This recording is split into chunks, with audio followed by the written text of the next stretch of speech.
코비드-19을 이제 일으키는 이 SARS-CoV-2라고 하는 바이러스는 베타 코로나 바이러스 계열의 바이러스로 알려졌고요. 과거에 유행했던 사스 그리고 머스와 같은 질병과 포함되어 있는 바이러스 그룹입니다. 기본적으로는 이 SARS-CoV-2라고 하는 바이러스도 호흡기 감염을 유발하는 바이러스가 되겠고요. 이 베타 코로나 바이러스 계열에 포함되어 있는 바이러스들의 공통적인 특징이기도 합니다. 근데 이번에 유행하고 있는 코비드-19는 과거에 이제 유행했던 이 사르스와 머스랑은 조금 다른 특징이 있는데 호흡기 감염을 유발을 하지만 호흡기를 통해서 감염된 이후에 과정에서 조금 다른 점이 있습니다. 무증상 감염이 있고 그 다음에 증상이 발현되기 전부터 전파력이 있다라는 것이 다른 코로나 바이러스와는 가장 큰 차이점이 되겠습니다. 이러한 특징은 오히려 이제 우리가 흔히 알고 있는 인플루엔자, 독감이라고 얘기하는 질병과 유사한 면이 있고요. 그래서 과거 사르스라든지 머스 같은 경우에는 비교적 국한된 지역에서 유행을 했던 반면에 이 코비드-19 같은 경우에는 팬데믹으로 진행할 수 있었다.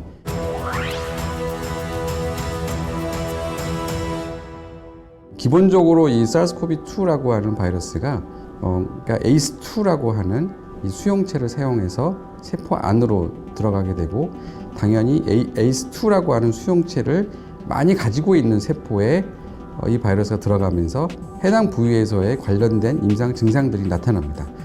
그래서 이 ACE2라고 하는 수용체가 이 상기도 세포에도 많이 분포하고 폐렴을 유발하려면 하기도에도 있어야 되는데 하기도에도 분포를 하고 우리 장세포에도 분포를 하기 때문에 이 SARS-CoV-2 바이러스에서 감염이 되면 당연히 호흡기 증상, 발열뿐만이 아니라 마른 기침과 같은 호흡기 증상도 있고 또 하나의 특징 중에 하나가 한 25% 정도의 환자에서 그 냄새를 못 맡는 증상이 나타나는데 이런 증상들 혹은 일부 한 3% 정도의 환자에서 설사가 나타나는데 이런 임상 증상들이 결국은 요 ACE2라고 하는 수용체를 갖고 있는 세포들이 분포하는 장기의 바이러스가 침투가 돼서 증상이 나타난다 이렇게 말씀드릴 수가 있겠습니다.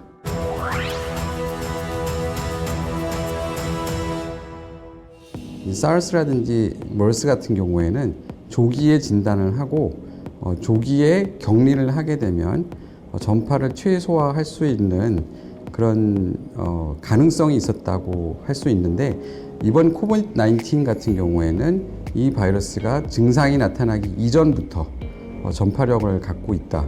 그래서 우리가 증상이 생겨서 진단되는 시점에서는 이미 이 환자가 여러 명한테 전파를 시켰다고 하는 큰 차이점이 하나가 있게 됩니다. 이 폐렴이 발생을 하는 시점이 이 바이러스는 감염된 이후에 우리가 영어로는 사일렌트 하이폭세미아라고 하는데 감염되고 나서 약 한 일주일 정도 되는 시점에서 일부 환자에서는 폐렴이 발생을 하는데 이 폐렴이 발생하는 시점에서도 많은 환자분들이 호흡곤란과 같은 그런 증상이 없고 우리 보통 폐렴 그러면은 기침, 가래 이런 증상이 있어야 되는데 그런 증상들이 없는 분들이 굉장히 많다. 그래서 발병 후 약 7일 정도가 굉장히 크리티컬하고 그 시점에서 폐렴이 생겨도 일반적인 폐렴의 증상들이 명확하지 않은 분들이 많아서 자칫 우리가 이제 치료가 늦어지는 수 있다라는 것이 어떤 이 질병의 독특한 특징이라고 할 수 있겠습니다.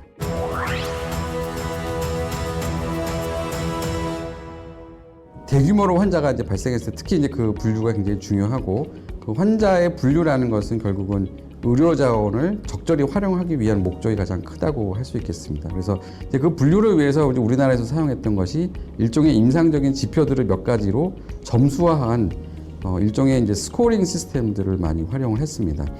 스코어링 시스템이라는 것은 이제 이번에 새로 나온 건 아니고요. 일반적으로 의료계에서 많이 쓰고 있던 얼리 워닝 스코어링이라는 거, 워닝 사인이라고 하는 이 스코어링 체계가 있었고 그것을 일부 변형시켜서 환자들의 체온, 호흡 횟수, 맥박, 의식 상태, 또 경우에 따라서는 산소 포화도의 값을 따라서 그걸 점수화하고 보통 7점 이상이 되면 이 사람들은 이제 중증이 될 가능성이 높겠다 이렇게 예상을 해서 그분들을 우선적으로 병원으로 입원시키는 그런 분류 체계로 활용을 했고 그런 이제 분류 체계에서 이제 분류가 되지 않더라도 기본적으로 60세 혹은 65세 이상의 이제 고령 환자분들은 고위험군이기 때문에 그런 노인분들을 우선적으로 병원에 입원시키는 그런 분류를 체계들을 지금까지 운영을 하고 있습니다.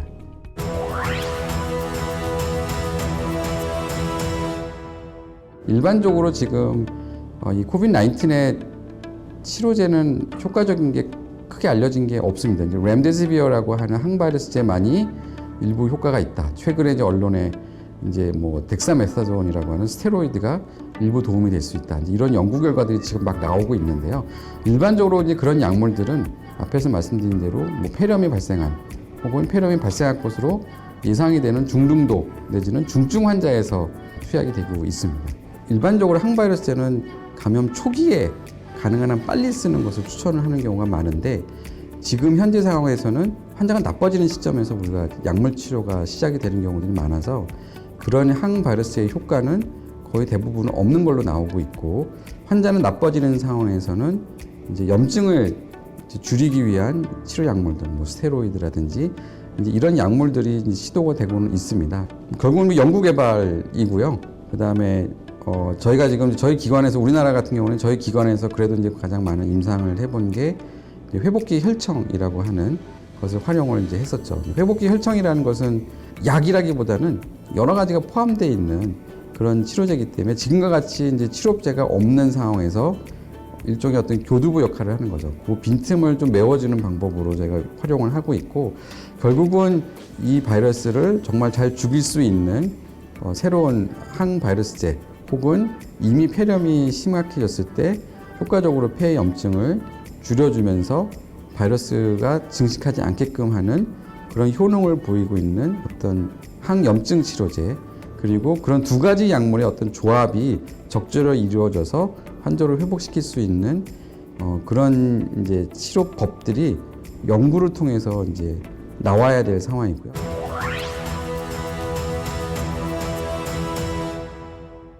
치사율은 이제 크게 어떤 사람들이 감염이 됐느냐.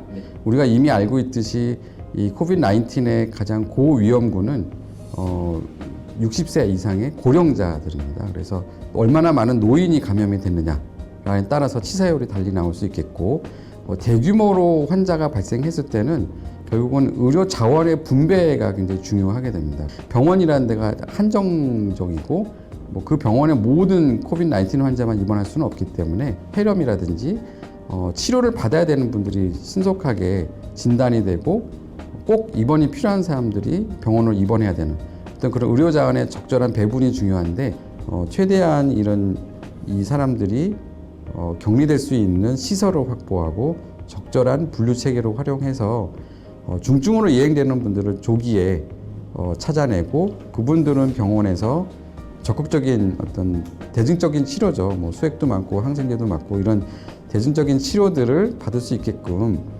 하는 그런 체계가 잘 운영될 수 있도록 공무원부터 의료기관까지 다 같이 협력하고 노력하는 것이 필요하다 이렇게 말씀드리겠습니다.